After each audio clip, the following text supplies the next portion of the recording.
Hola a todas, yo soy Soledad Arienza, soy doctoranda en literatura por la Universidad de Buenos Aires, en cotutela con la Universidad de Sevilla, y hoy voy a compartir una ponencia que se titula Ya no me veo igual, la representación del climaterio y la menopausia en Diario de una mudanza de Inés Garland y Diario de menopausia de Laura Bittner.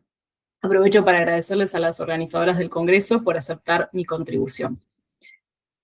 La idea de hoy es compartir y analizar dos textos escritos por autoras argentinas contemporáneas que tematizan un periodo de la vida de la mujer que ha sido históricamente silenciado, que es el climaterio y también la menopausia. Estos son Diario de una mudanza del 2024 de Inés Garland y Diario de menopausia del 2025 de Laura Bittner. El análisis lo realizaré a través de tres ejes que son el silencio, el cuerpo y la lengua, y también combinaré este análisis con aportes teóricos en torno al género del diario y a la menopausia en clave feminista. Presento a las autoras por si no las conocen. Inés Garland nació en Buenos Aires en 1960. Ella es escritora, traductora y coordinadora de talleres de narrativa. Es autora de libros de cuentos, novelas y también novelas para jóvenes, y ha traducido a autoras como Sharon Olds, Lydia Davis, Lori Moore, Jamaica Kincaid y Pete Howland, entre otras.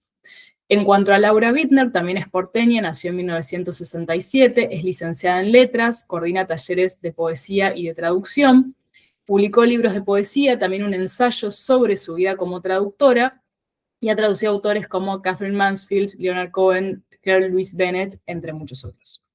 Acá muestro las ediciones utilizadas. Diario de una mudanza de Garland lo editó Alfaguara, y por otra parte el texto de Bittner, Diario de menopausia, lo edita una editorial argentina que se llama Bosque Energético, que edita diarios. Me interesa empezar por la convivencia temporal de ambos textos, porque si vamos al texto de Bittner, digamos, si los leemos en tándem como hice yo, vemos una presencia del texto de Garland en el de Laura Bittner. Dice la narradora del texto de Bittner: hace un par de semanas también salió Diario de una mudanza de Inés Garland. Espero leerlo muy pronto. Me encantó la noción de englobar la menopausia en la idea de mudanza. Es una mudanza violenta, casi una evicción, sin tener la menor idea de cuál será tu próximo domicilio. Y más adelante dice: no quería leer Diario de una mudanza de Inés Garland hasta no terminar de escribir este diario de un año. Debí encontrar en su libro lo que estoy escribiendo yo acá, pero no me pude resistir. Es noche en algún lado, estoy en un avión y acabo de leer el libro de Inés. Pasó lo que temía y fue hermoso. Encontré en su libro lo que estoy escribiendo yo acá.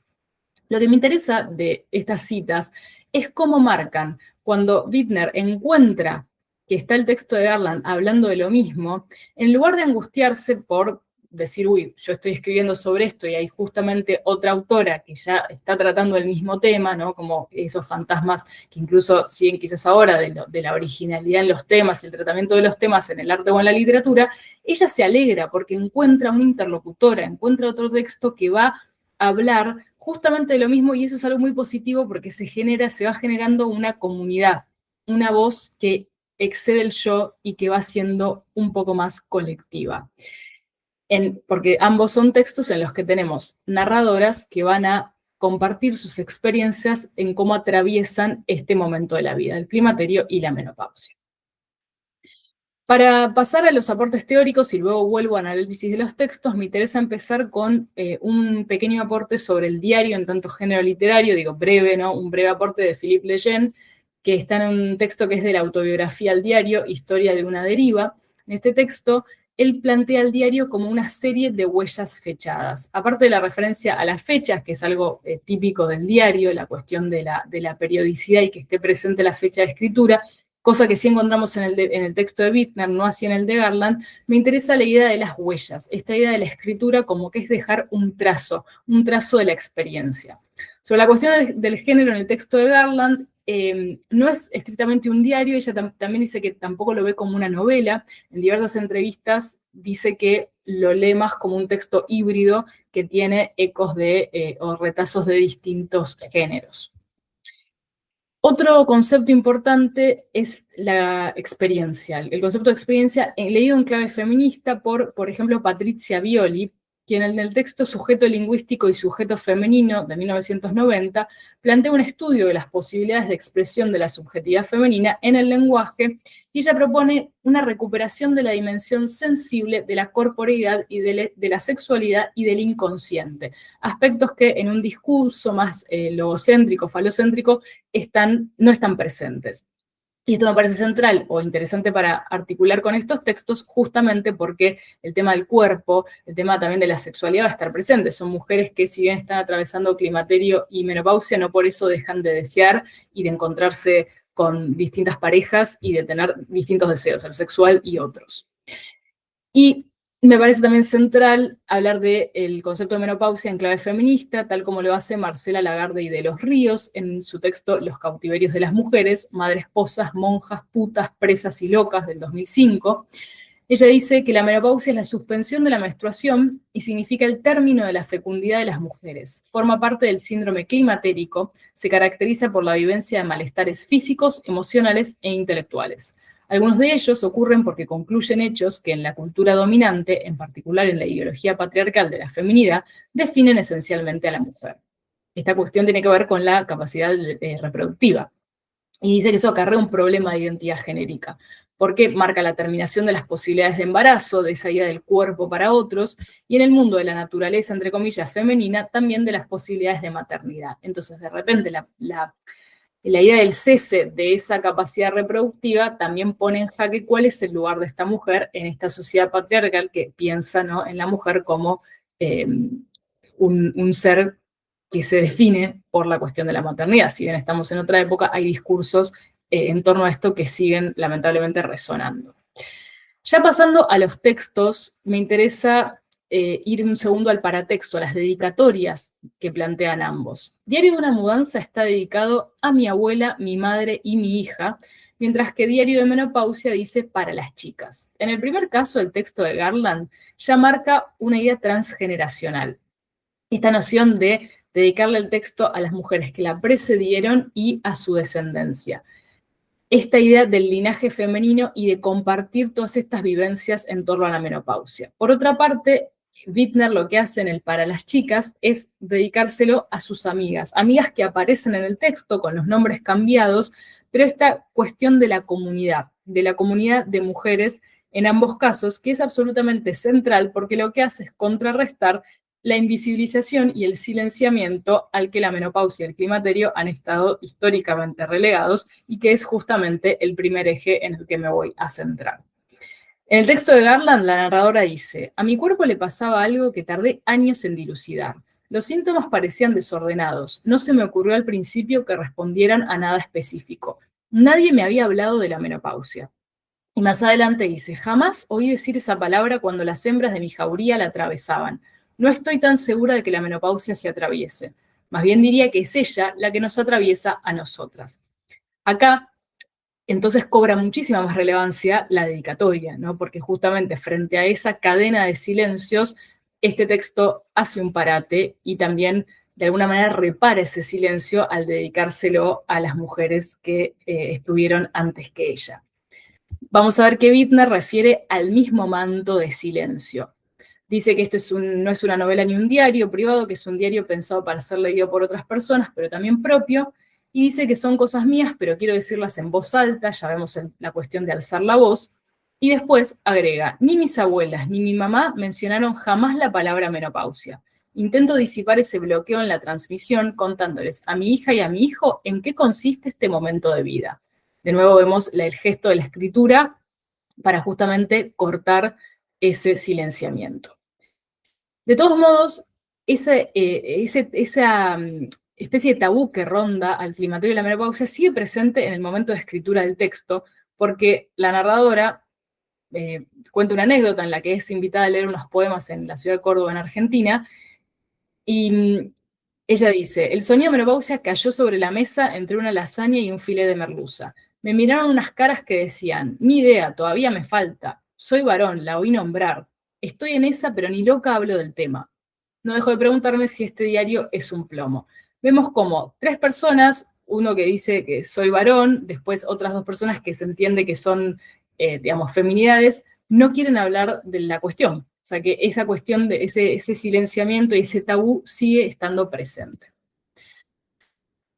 En este proceso de darle voz a este momento de la vida es central entonces el eje de la lengua, sobre todo porque ambas narradoras son traductoras. Y a mí me parece que lo que hace ambos textos es traducir justamente la experiencia de la menopausia, toda la experiencia corporal y emocional, a el texto.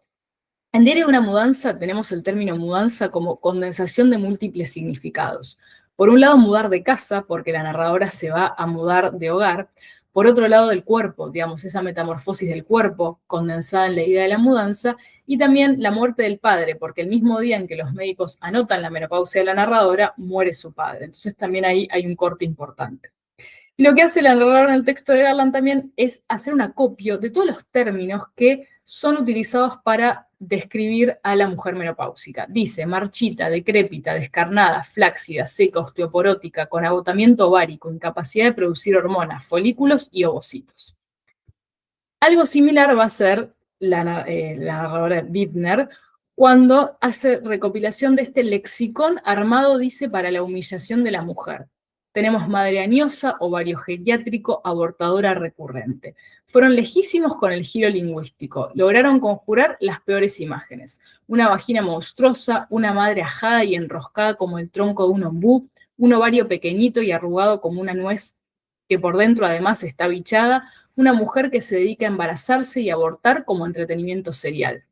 Acá hay otra modulación de la traducción, porque es tomar esos sintagmas que circulan también muchas veces incluso en los consultorios médicos y traducir el impacto que realmente esos sintagmas ya casi cristalizados tienen en las mujeres que los reciben, que son con altas dosis de agresividad. Y en relación con el cuerpo y las transformaciones, en Diario de una mudanza, la narradora dice: mis tetas, mi culo hermoso, mi suelo pélvico, todas esas partes de mi cuerpo ahora son maleables, se aplastan, de pronto soy una mujer descarnada. Quizá la carne se me volvió arena, soy una mujer llena de arena, voy dejando rastros de mi propia erosión cada día. Acá también vemos otro modo de la traducción que para mí es la traslación de la cuestión física o la transformación física o síntoma físico al registro poético. Y después esta cuestión de el problema de identidad que acarrea la vejez, porque dice la narradora, es el desafío de mirar a través de la apariencia para encontrar y conocer a alguien, a uno mismo, saber mirarse en profundidad.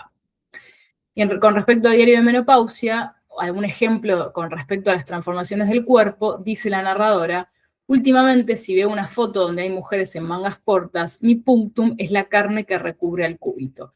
Es lo primero que vi en fotos mías cuando empezó esta transformación. Como también esta transformación corporal tiene un correlato en un cambio en la mirada, en cómo ella ve el mundo.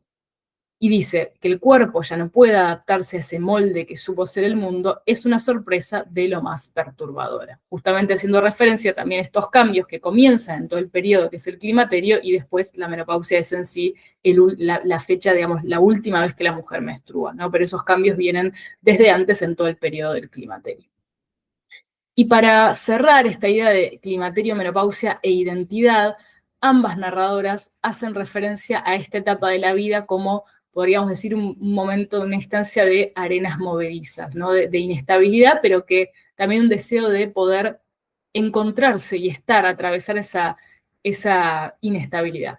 Dice la narradora en Garland: un tratamiento hormonal para ser la que era. Yo no quiero ser la que era, ni siquiera quiero ser.